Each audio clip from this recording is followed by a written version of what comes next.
Okay, what's happening, everybody? I wanted to talk today about self-help through fiction. So I was talking to somebody about this channel, and they were like, "Oh, what you should do is you should do self-help books, like a countdown on those or a review on those."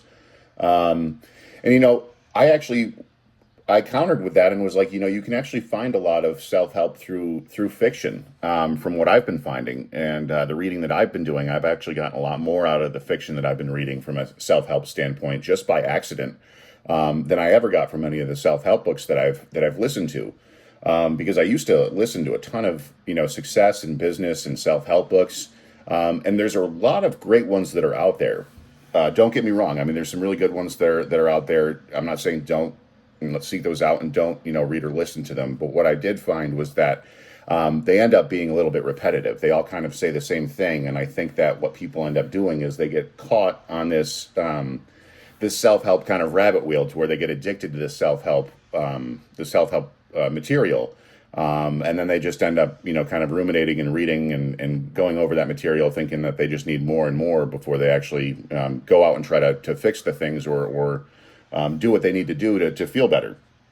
And with fiction, what I'm finding is not only are there a lot of lessons in reading fiction, in the books and the stories that you're reading, because you are reading about characters, right? They might not be real characters in the sense because the author made them up, but they come from a real place. And normally, when the book is good, it's because it's relatable in some aspect. And so, when you're reading fiction, I mean, some of the books that I'm going to bring up here, some of you might not think that there's any self help in them. Some of you guys might relate to them. It just depends on what's going on in your life. I think there might be, some lines, as I was thinking about this, that I have found to be beneficial, and there might be a take that I've found from this book, that somebody might not have found when they were reading it themselves. Or it might be spot on. That's the great thing about reading and taking in stories, is that it can mean a different thing to a lot of different people, while also having transcending also having qualities that transcend all the different things that we're feeling throughout life. So what I wanted to do is I wanted to talk about the self help aspect of fiction. Some of the books that I've picked that I have gotten that I've gotten help from, I guess I can say, through reading them. Things that I wrote down, different quotes, the ways that it moved me. Because again, you can find different things that in different quotes and different scenarios characters are going through that might be helpful in your life, or on top of it, just finding an escape, having something that you can get lost in, getting lost in these stories, and just being able to get out of your real life for a little while. In an aspect like that is self help, and that's why I think that fiction kind of takes the front seat as opposed to actual self help books. So I have a list of 3 books here today that I brought, and I wanted to share with you. The first one is going to be one of my favorite novels that I've ever read. It's one of the first novels that I read that wasn't Stephen King.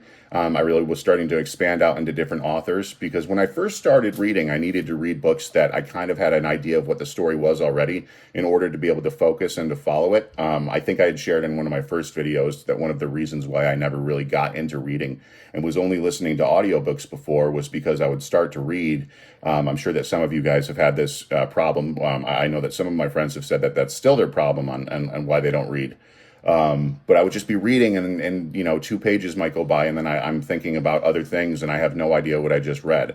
And so, in order to follow the story, I always liked reading something that was like a movie, which is why I had routed to It first as a Stephen King book, and then I was reading some of the Harry Potter books, because I was able to follow those.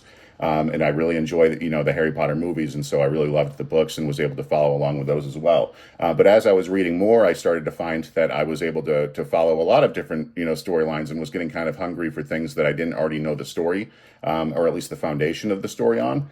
And I was watching, I think it was Seth Meyers, and Ewan McGregor was on because they were making a show based on this novel, and both of them were just gushing over this novel and how beautiful of a novel it is, and it just made me want to go buy it. And they didn't disappoint with that review. A Gentleman in Moscow is probably one of the best novels I have ever read. When they said it was a beautiful novel, that's the only thing that I can say about it. This is a beautiful, beautiful novel. I love this book. And the reason why it makes the self-help list is because of the nature of the story and what happens to the main character. So this takes place right after the Russian Revolution. So it starts. I want to say it's the early 1920s, and we have Count Alexander Rostov, who is an aristocrat. Okay, so he was born into wealth. And during the Russian Revolution, when communism took over, they stripped everyone of wealth and status. And a lot of aristocrats were actually sentenced to death. I don't want this to be a spoiler review, so I don't want to tell you exactly why they didn't sentence him to death. But what they sentenced him to was house arrest in the hotel that he was living in. And so for the next, handful of decades, I think it follows him for the next 30 years. We're following Count Alexander Rostov in the next 30 years of his life in this hotel, and it's somebody who has been completely stripped of his life, right, that he knew before, and really just has to master his circumstances. The theme of the book, really, there's a portion of it where somebody says to him, or maybe he's the one who comes to the conclusion of it, I don't know, but the theme really is just, you have to master your circumstances, otherwise your circumstances will master you. And so we have this guy who is, stripped of all of his money. He has no power. He can't leave the hotel. So he just is within these walls. And that could really ruin a guy, right? And instead, what he decides to do is he masters his routine. He decides, he can control the controllables. What are the things that I can do? Well, I can master my routine. The way I treat people every day is going to be the same. That doesn't need to change just based on what's happened to me. And he really makes the most of it. And I think that a situation like this, I think we've all found ourselves in situations to where life hasn't really gone the way that we want it to. And there's things that are out of our hands that we're not able to control. But if we master our circumstances instead of letting them master us, then we can still find some peace and happiness in this life. And I think that's a tremendous message. It's one that I constantly need to remind myself of.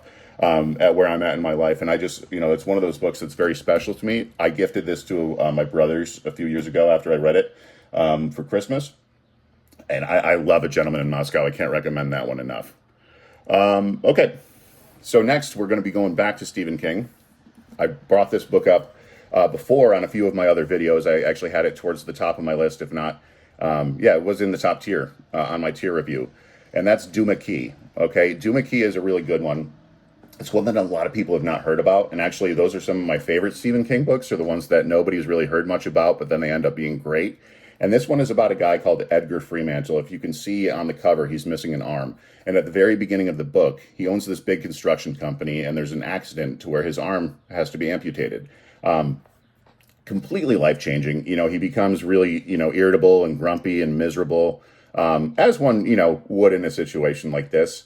Especially when your life has seemed, it seems that it has been going great for most of it. You're a wealthy business owner. You've got, 2 kids. You've got a wife.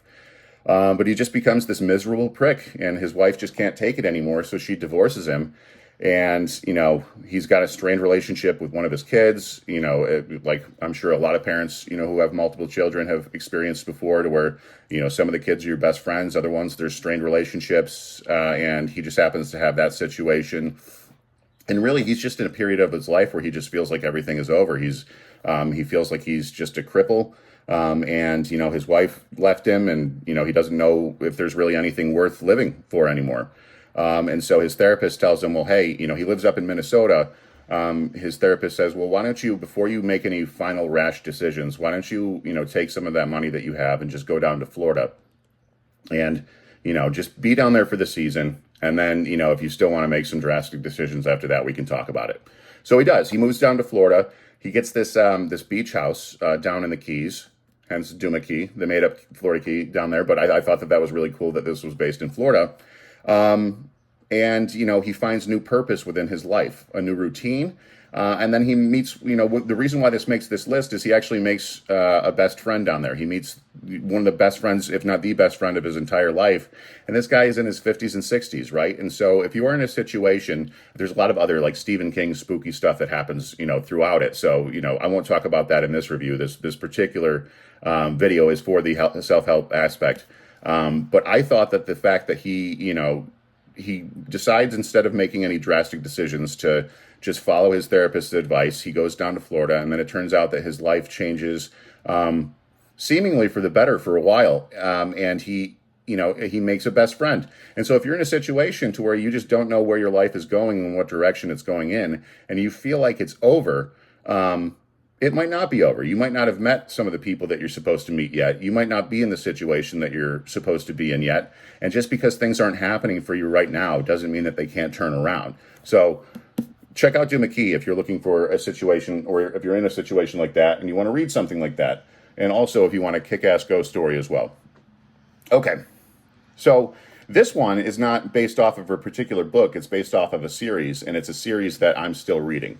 And so I wanted to share with you guys, and I'm going to take a sip of coffee real quick. I wanted to share with you guys the aspects that I've found helpful in Harry Potter. And I grabbed the first one, the Sorcerer's Stone, which, by the way, it should be the Philosopher's Stone. America changed it just because it sounded, I guess, more sellable. But if you read the book and you kind of look into the aspects of why Philosopher's Stone actually makes more sense, and I think it sounds better. But in any case, Harry Potter, I am on the second to last book. So I still have the Half-Blood Prince to read. And then I'm going to read the final book.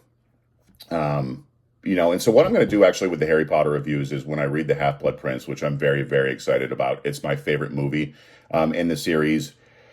And, just based on like the material that it's supposed to be going through, like the background of Tom Riddle, and just every aspect about it, like chasing down Horcruxes. I'm really pumped for it. But what I'm going to do is I'm going to start my individual Harry Potter reviews when I do individual book reviews on the Half-Blood Prince. So that way you get my reaction right after the excitement of reading it. I'll read the last one. And then I'm going to go back and I'll reread the 1 through 5, because I read 1 through 3, I think like 6 years ago. So I can't even give you a fair assessment on which book is my favorite so far yet. I want to say it's Order of the Phoenix, but then again, that's the last one that I read. I really, really enjoyed that one.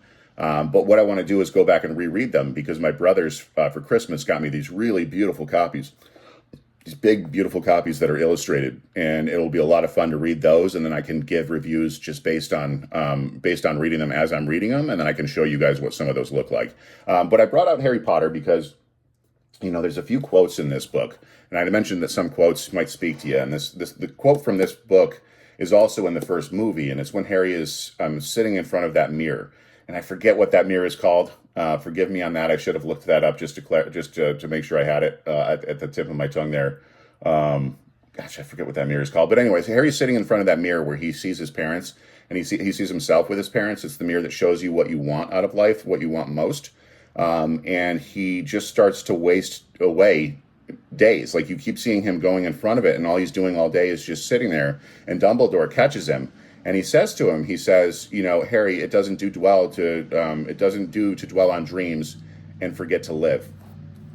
And that just really spoke to me, because I was sitting around ruminating about the past for a long time, especially when I was reading this book, and I read that quote for the first time. And then I remember I would watch the movies, and it would speak to me too. I'd be like, yeah, that's right. You shouldn't waste your life away dreaming. You need to actually get out there and live your life and make things happen for yourself, because it does not do to dwell on dreams and forget to live. You're going to be stuck. And if you do just sit there and ruminate on things and just dream, then that's what's going to happen, is you're going to be stuck, because nothing's happening. You're just sitting around. So that's one aspect of it. And then throughout what happens through this series, this kid is thrown into the situation to where he's going to school. One, he finds out that he's a wizard. Awesome. And he's able to do all this magic and everything. He meets these cool friends, but also he has to worry about this villain, throughout the entire series that is just, out to kill him. And in one of the books, I think it's the second one, it might be the third, but he's talking to Hagrid at the end of the book, and he's just and as Voldemort is really starting to, it's showing that Voldemort's pretty much coming back, and that Harry is not in a safe position. He's panicked. He's like, what are we going to do? Like, what happens? What happens now? What's going to happen next year when we come back to Hogwarts? And Hagrid is like, why worry about it twice? And just that simplicity of it, it's like, you're right. Why worry about it twice? Voldemort is coming. Okay, we have an idea that Voldemort's coming back. We have signs of that. But, he's not here yet. And why worry about what's going to happen when he shows up, seeing as he's not here yet? Let's continue living our lives. It's kind of like the theme of like most of what I'm getting at from these books, and what I'm sharing, is, listen, hasn't happened yet. No problem. Like, no problems are in front of us right now. If we start panicking and worrying about it right now, we're not going to be able to focus on our lives right now. It's going to disrupt our happiness. It's going to disrupt what we're trying to do. So let's just like see how things play out, and we'll deal with it when it comes.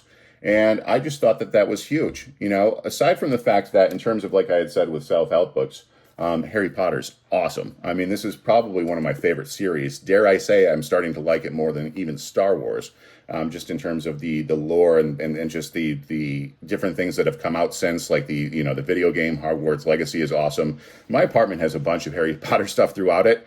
I love Harry Potter. It's just been such a great series for me. I started with the movies. Again, I grew up with them as a kid. I didn't read back then, and now I get to enjoy them as an adult. And so hopefully, just in terms of the theme of this video, it's helpful to you guys. If you've never really thought about fiction from the standpoint of self-help, I'm telling you, you start reading these books. Really, I mean, if anything, if it's just something that you enjoy and you just like getting lost in stories and you don't find any kind of self-help, or you're not seeking it out from it, you're going to get a lot out of just reading those books and bringing things like this into your life. It is going to be an aspect of self-help, just by the nature of what these are. But if you are looking for, self-help, if you're in that situation to where you are, in your life, in a period of your life, and you need to find something, I would start reading some fiction books. Pick up some things at at your library. Go on Amazon. Go to Barnes and Noble, and just start picking out things that you like. You don't even need to like look up and try to find different. If any of those books spoke to you and you're like, hey, that's great, then grab them for sure. But you can easily start with what you're just interested in. And I promise you, no matter what it is, you'll probably eventually find some aspects of self-help from that. So I appreciate y'all being here. Please like and subscribe to the channel, and make sure that you are not afraid to leave a comment. Let me know what you think about these books. Let me know if you have a list of your own that have been helpful to you, and why. I'd love to hear about that. So thanks for stopping by, and I'll see you next time.